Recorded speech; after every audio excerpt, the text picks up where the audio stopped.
USA runs the biggest network of overseas military bases the world has ever seen. With over 750 bases in 80-plus countries, it has militarized geography itself. In Germany alone, there are more than 100 US installations. In Japan, another 120. South Korea hosts 73. Even tiny Bahrain holds a naval base for the US Fifth Fleet. West Asia is crawling with American boots, runways and radar arrays. Camp Arifjan in Kuwait, Al Dhafra in the UAE, Prince Sultan in Saudi Arabia, Al Ubaid in Qatar. But India? Nothing. Not a radar dome, not a launch pad, no barracks, no lily pad outpost, not even a single flagpole. This is no accident. India has deliberately and decisively kept the world's most meddlesome power at arm's length. And it's not just about military hardware, it's about history, sovereignty, and survival. To understand India's stand, we must first understand the nature of America's foreign footprint. The US does not merely operate bases abroad, it builds leverage, influences politics, and often bends sovereign states to its will. Its military installations are frequently the tip of a much sharper spear. From 1953 onward, the United States of America has orchestrated coups, rigged elections, funded militias, and toppled governments across the globe. In 1953, CIA, America's intel agency, overthrew Prime Minister Mohammad Mossadegh in Iran. The democratically elected leader is replaced with a pliant monarch, the Shah. In 1954, Guatemala, another CIA-backed coup, ousted President Jacobo Arbenz for daring to nationalize land controlled by US corporations.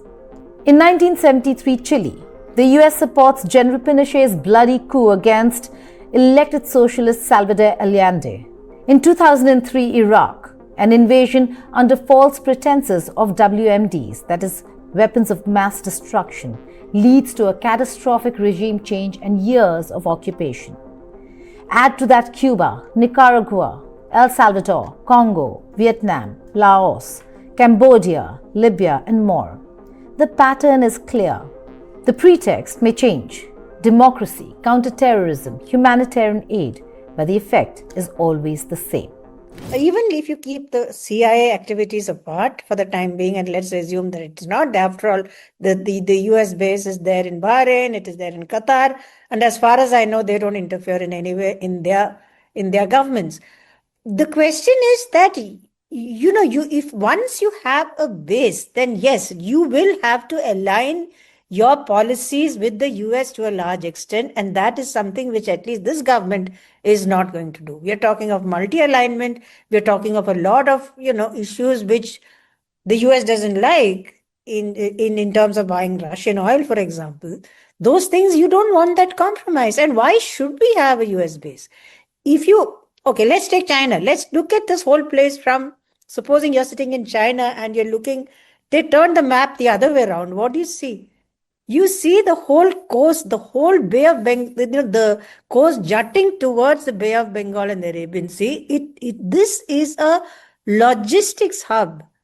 You don't need a base here. But apart from that, no. At any point of time, I don't think any government will agree to a US base.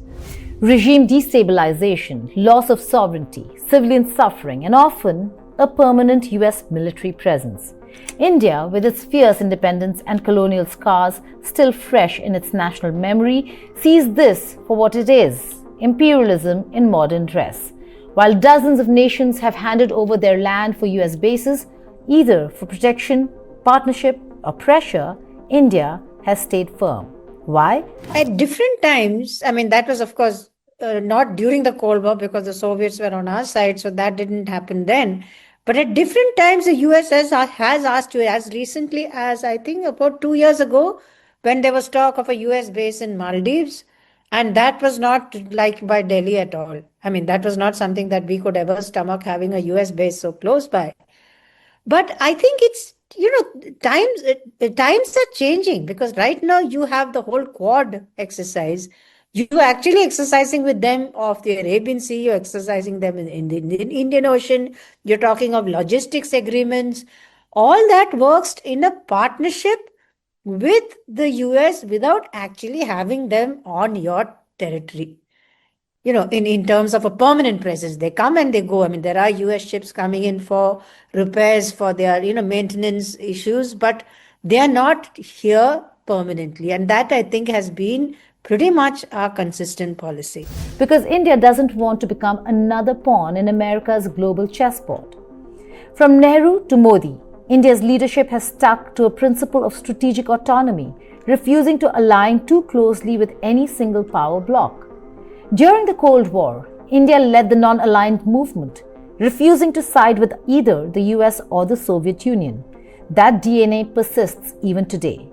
India partners with the US when interests align on technology, trade, and joint military exercises, but it does so on its own terms.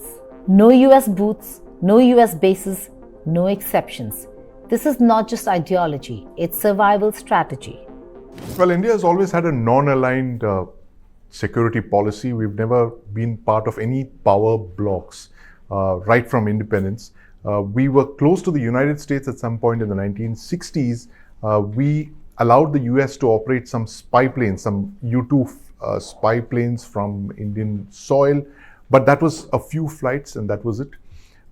In the 1970s, we were very close to the Soviet Union. We signed a Peace and Friendship Treaty with the Soviet Union in 1971.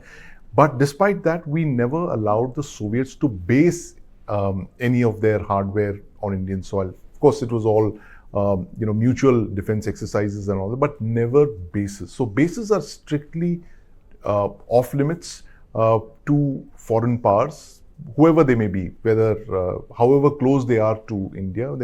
It's never been on the cards. There have been, of course, lots of demands from foreign powers for bases in India, given the location of the Indian subcontinent in one of the most sensitive regions of the world. But India has consistently held that foreign powers could not base their assets on Indian soil.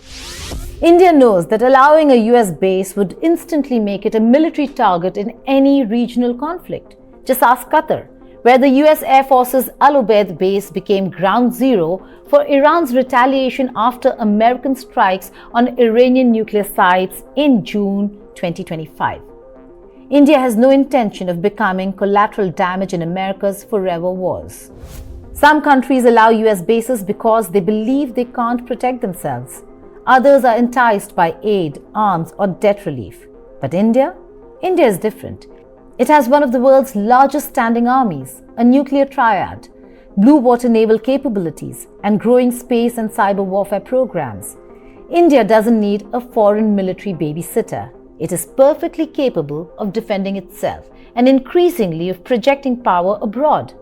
In fact, while US has bases in 80 countries, India has its own quiet but growing footprint, Tajikistan. Air bases at Farkhor and Aini for surveillance near Afghanistan and Pakistan. Mauritius and Seychelles. Bases to monitor key Indian Ocean lanes. Bhutan, a permanent training team embedded in the Royal Bhutan Army. Oman and Madagascar. Listening posts and naval access points for regional maritime awareness. These aren't imperial outposts. They're strategic necessities built through consent, collaboration, and cultural proximity. India's goal isn't domination, it's stability.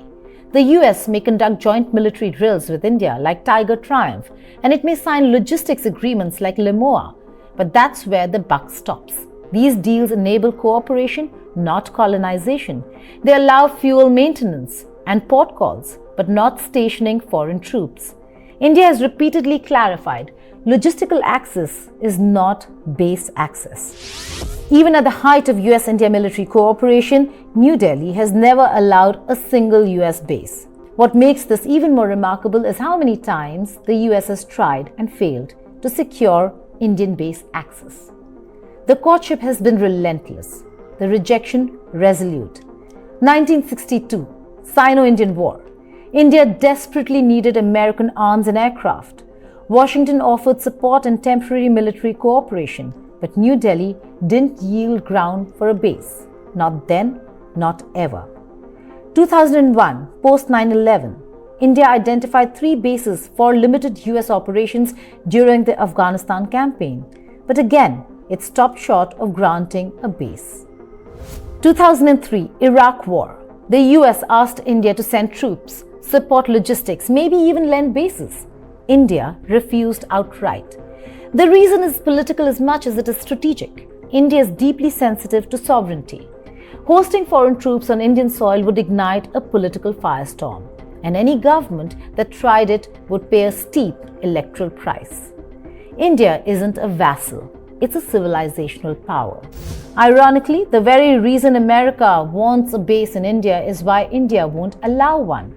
Its location is too strategic, its geography too crucial, its partnerships too valuable.